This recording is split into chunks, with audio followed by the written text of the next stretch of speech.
Hey YouTubers, this is Ishtiaq. I'm a Philadelphia-based event and landscape photographer. I recently started this video blog to go over some photography and photo processing tips and tricks.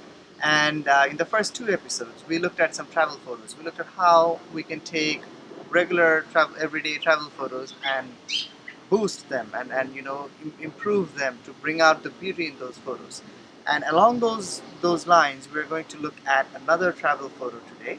And the idea behind this one is to see how we can manipulate a light in the photo. We're going to be using Adobe Lightroom for this.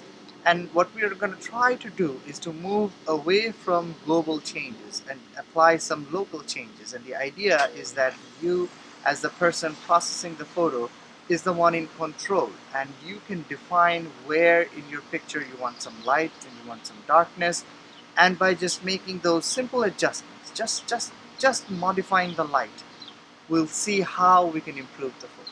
Let's head on to the table and see how this. Here we are in Lightroom with another travel photo, and what we are going to be doing is processing this photo and introducing some local adjustments using the adjustment brush, which is here in the top right, and also the radial filter. Using these two, what we are going to be doing is introducing a number of local adjustments, and as a result we intend to go from here to here. So let's see how we can do that. Now the first thing to do is to go through the usual workflow, and the idea behind that is to look around the picture and see what needs to be done and make some basic adjustments. In this case, let's start with, as we always do, with the highlights and the shadows. So as we reduce the highlight, we find that there's actually a lot of detail and texture in the skies, which wasn't which we didn't see previously.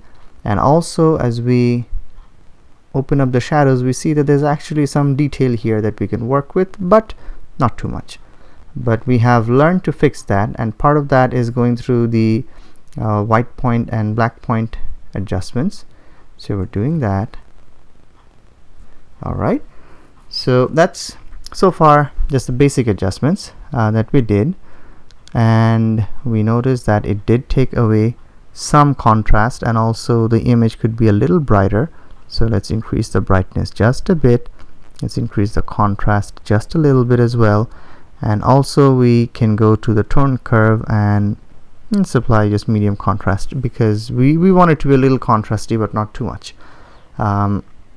Alright, and also we need to boost the sharpness a little bit.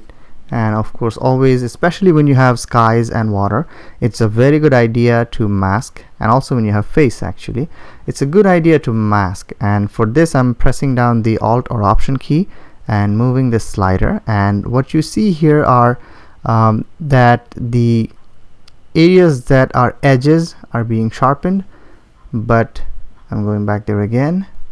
But wherever there's sky and water, we are not sharpening this because we don't intend to. Okay, and this is not exactly useful with JPEG photos, but get into the habit of checking enable profile corrections and the remove chromatic aberrations. It'll be useful when you're using RAW, and we are going to be moving there in a bit. Okay, and finally we see that the picture is a little slanted, so we want to make sure that the horizon is straight. And to do that, what you do is you come to the crop tool, you click on angle, or you can just press down the command key or control in Windows and draw a line. So I'm pressing down the command key, I'm drawing the line, and as I let go, this is the straightened picture. And of course, if you want, you can use the options here as well for lens correction. You can use auto or level. We'll cover these later on in more detail. Alright, so this is what we have with our generic go-to workflow, and what it does is it gets us to a very good position to launch the further processing that we need to do. So before we start, we need to know what we are trying to do and why. What we need is to make sure that the sky is really beautiful, because it is in the golden hour and we want that beauty to come through, and also the foreground is a bit dark, so we want to work with that. So let's see what we can do. So let's take the radial filter, double click on effect to make sure that there's no residue, nothing. And what we want is to draw something here as if there's the setting sun right here. So let's do that. So we drew this, and what we want is to have the sun right around there in the horizon behind those mountains. To do that, of course, we need to increase the tint just a little bit, so we make it a little more yellow. Let me uncheck this so you can see the effect of what you're doing, and once you do that, you see that it turns out to be a little too much. So bring that down a little bit. Of course, there's always a little bit of magenta there, so let's do that, and we can actually leave it there for now. So that's just introducing a little bit of sun and that little bit of warmth. But the problem is, in the rest of the photo, all you have is white, so you need to fix that in some way. To do that, what we can do is again go and create a new radial filter, draw it out, place it somewhere, make it just a little bit slanted, and this time we are also going to introduce a little bit of warmth and a little magenta, but just make sure that it is not as strong as what you have in the sun, because as you're moving away, you're not going to be having as deep a color as you did elsewhere. So let's do that. Let's increase this a little bit perhaps, and let's just take it there. So there we go. So right there we have something immediately better than what we had before, because it was all white area, all washed out white area. Now we have a little warmth. But this is all nice and good, but the problem is there are other parts of the photo that need some treatment, because when you have a white sky, you have a reflection which is white as well, and when you turn that sky into yellow, you need to make sure that you are fixing the reflection as well. So to do that, we are going to be using the adjustment brush, and the reason why is that we could take a radial filter and we could just draw something, but the problem is it's not going to be uniform, because, well, my bad, I take that back, it's going to be too uniform, and we don't want it to be like that, because you can't just have something just like the shape here, like a regular shape here. You need something that addresses the exact areas. So once again, we take a little temperature increase and a little bit of magenta tint, and also just a little bit more exposure so it's visible, and then, oh my bad, it should be this one. All right, and then we come here and we just paint, and as we paint over these areas, we see that there's this wonderful yellow warmth which becomes standard now, because that's how you expect the rest of the photo to be.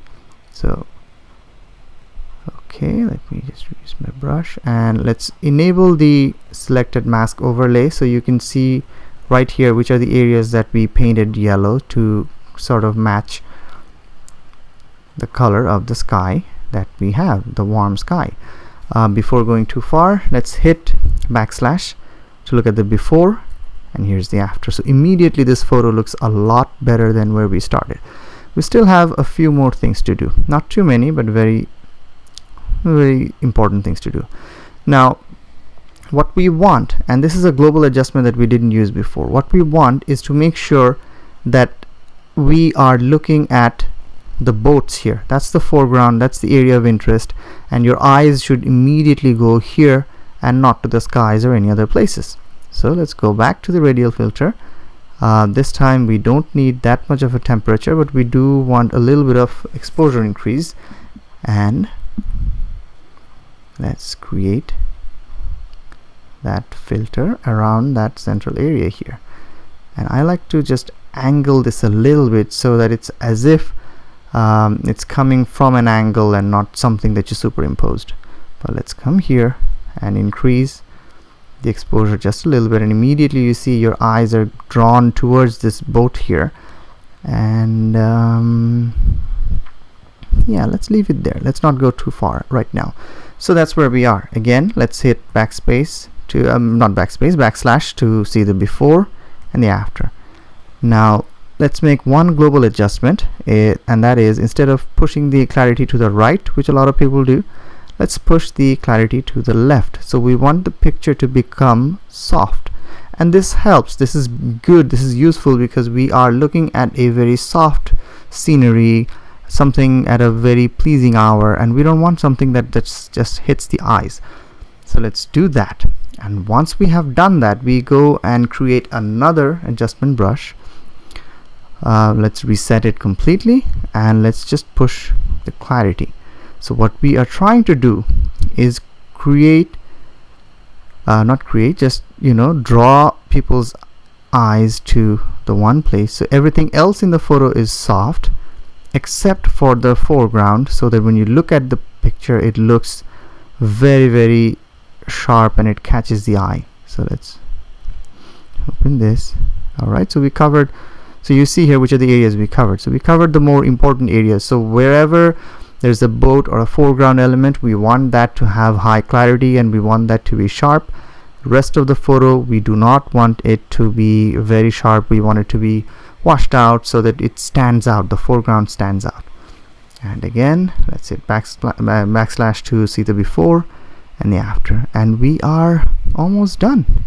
This was okay. So let's close the photo with just a little bit of vignetting, so your eyes are drawn towards the center area of interest. So there we have it, a simple photo.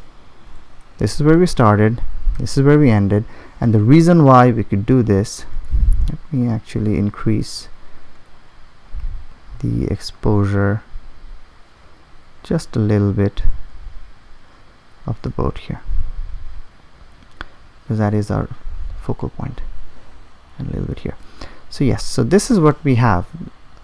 This is where we started, this is where we ended, and the whole idea here is that when you are processing a photo, you have the authority to do whatever you want, and if it helps your cause, you have the liberty and now the tools as well to go and play with the light. And it's not that you are introducing a lot, because I didn't create any kind of light. All I did was selectively increase the exposure of certain areas, or selectively just bring out just a little bit of yellow that's in one area, just make it a little warm in one place. And these are all standard adjustments that we make.